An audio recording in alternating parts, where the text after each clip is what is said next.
Hi, this is Randy. Welcome to my channel. Glad to have you. Hope you're doing wonderful today. I'm doing great. God's been good. God's always good no matter what.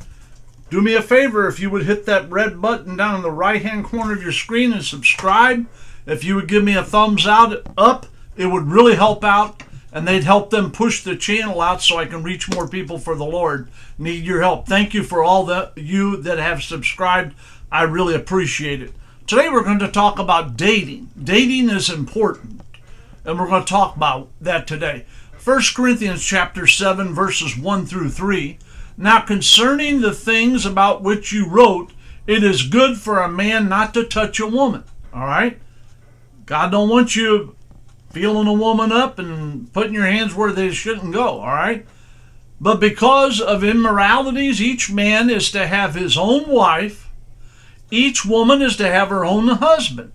All right, you don't mess around with somebody else's wife, and women don't mess around with someone else's husband. All right, you're to have your own. Verse 3: the husband must fulfill his duties to the wife, and likewise also the wife to her husband. You each have an obligation to fill each other's needs, and the Bible clearly states what you can and what you cannot do, and how you should treat your wife. You become one flesh. And when you become one flesh, if your wife's hurt, you're hurt. If your wife's rejoicing, you're rejoicing. If she got a raise or a promotion or whatever, you should be happy for her and she should be happy for you. But we're going to talk today about dating. Dating is a time to get to know each other and not their bodies, but them as a person. All right? That's what dating is for. You need to get to know each other and get to know each other's families, because you're going to be marrying into that family. And so you need to really know what you're doing. And I've had people say to me, "Oh, I'm marrying her. I'm not marrying her family." Boy, you got a rude awakening for you. Someday you're going to be in a backyard at a barbecue with her family. All right? Either at your house or one of theirs. So yeah, you need to get to know the family. If you don't do that, the only pleasure trip you're going to have is taking your mother-in-law to the airport. All right, because you need to know. If mom's a nut and her sister's a nut, maybe the nut don't fall too far from the tree. But you won't know that if you don't know her family. And vice versa with the man. All right? If his father's got a huge temper, and his brother's got a huge temper, and his other brother's got a huge temper, and his sister's got a huge temper, perhaps you need to see all these red flags and say, I need to check him out really good and see if he has got a huge temper. That'd be nice to know before you said I do, wouldn't you? The only pleasure trip you're going to have, buddy, is taking your mother-in-law to the airport. If you don't know her and you don't know the family, and you don't know what's going on, you're going to have a real problem down the road. You may be buying into something you don't want to buy into. All right, let me tell you something. I've told this to many people over the years that have sought me out when I was a pastor. Even when I wasn't a pastor, I was full-time. I preached at churches all over the place and filled in for ministers, preached revivals. I had people ask me on advice about dating. And I told women this especially.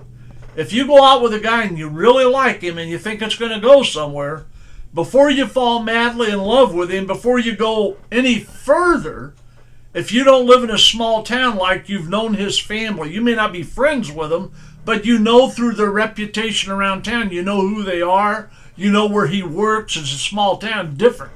If you're in a big city and you don't know them, all right, you need to run a background check on them and find out what's going on before you become madly in love with them.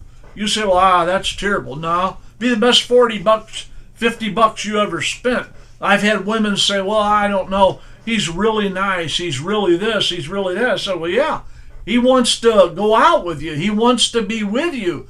So he's going to show his good side. But you need to run a background check on him. And some of them did. And you know what they did? They come to church and told me, oh, my God, I couldn't believe it. He's been divorced twice. He's lived in 3 different states. And according to this, he's still married to this other third woman that he married. I had no idea. He told me he'd never been married. Oh, surprise. All right. Had some other women tell me He's a convicted child molester. He never told. I asked him if he ever been in trouble with the law and all that. He told me no. I can't believe it. Maybe it isn't him. They don't want to believe it. I said, well, isn't it nice to know? Oh, well, not only that, I had other women come to me. Oh, I found out that he has a garnishment on his wages and that he's been sued. He's being sued by 3 or 4 people. He filed bankruptcy a year ago. He told me that he had a good job, was making good money, and that he was doing fine. No, when you marry a guy like that, his baggage becomes your baggage. All right? Everybody brings a certain amount of baggage into a marriage, but you don't want them to bring the wrong kind of baggage or too much baggage. Isn't it better to find out before you fall madly in love with someone that they're a deadbeat and don't pay their bills, and that all these collection calls are going to start coming to your home when you marry him, and all his financial problems will become your problems because you love him, and then he'll want your money to help pay his bills. Wouldn't it be nice to know he's a deadbeat before you get into that's what dating is for, to get to know him, to check him out, to check their family out. Oh, well, he didn't have much family. He says his family don't speak to him much, and I can't meet his family. Oh, well, first flag, all right. And then he says, well, he makes pretty good money, but I'm not sure what he makes. And he says he's been in his job a while, but I never can get out of him. Another red flag waving, all right? Wake up and smell the coffee. But sometimes we want a spouse so bad, some people get so desperate that they'll just overlook all the warning signs that's telling them that there's a curve in the road up there, and if you don't turn right and slow down, you're going to wind up in the lake, all right? So wouldn't it be nice to know they filed bankruptcy, they got collections, they got a garnishment, or they haven't been in trouble with the law, or maybe they're in trouble with the law right now, still have to go to court, and you don't know any of that stuff. Or, worse yet, they've been married 2 or 3 times, they told you they'd never been married, and they have been. Well, do you really want to be around a guy that's lied to you like that and told you that, and he's had 3 different wives, and he's lying to you and said he's never been married? Best to know that. It'd be the best 40 or 50 bucks you ever spent. If you go out with somebody, you real like them, you don't know much about them, it's not a small town, you know, that their family don't have a reputation that you know about, all right? And there's somebody you don't know, boy, you better, especially if you met them on the internet, you better check them out real thorough, because it'll be to your advantage to give you exactly what you need. Dating is important. It's a time where you get to know each other, you get to know each other's family, and you're honest with each other, and you know what's going on. You must know that the person you're marrying is not a stalker, all right? I've had women that found out the guy that they were looking for, they went on and did a background check like I had to ask them to, and they said, oh, he's got protective orders against him.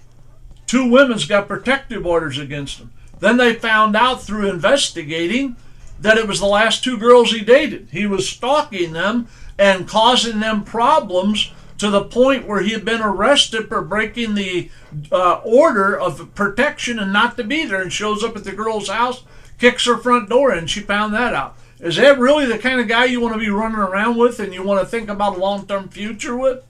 Isn't it good that you spent that money? Boy, you better believe it. I'm not going to go out with him anymore. I'm going to make excuses.